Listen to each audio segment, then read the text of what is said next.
అన్నిటికన్నా ఆశ్చర్యం ఇంకోటి ఏంటో తెలుసా, ఒక మంత్రిని, అంబటి రాంబాబు అన్న ఒక మంత్రి, కాపు కులంలో నిజంగా గర్వంగా చెప్తా ఉన్నా నేను, ఒక టైగర్ అని కూడా చెప్తా నేను. గొప్పగా బ్రతికినాడు, గొప్పగా ఒక వాల్యూ ఉన్న వ్యక్తి, ఒక విలువలున్న వ్యక్తి అని కూడా నేను గట్టిగా చెప్తాను.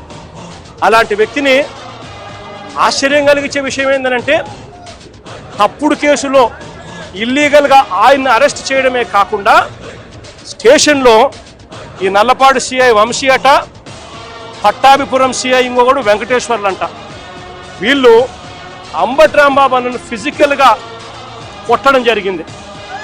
ఫిజికల్గా ఒక మంత్రిని కొట్టడం, అబ్యూస్ చేయడం.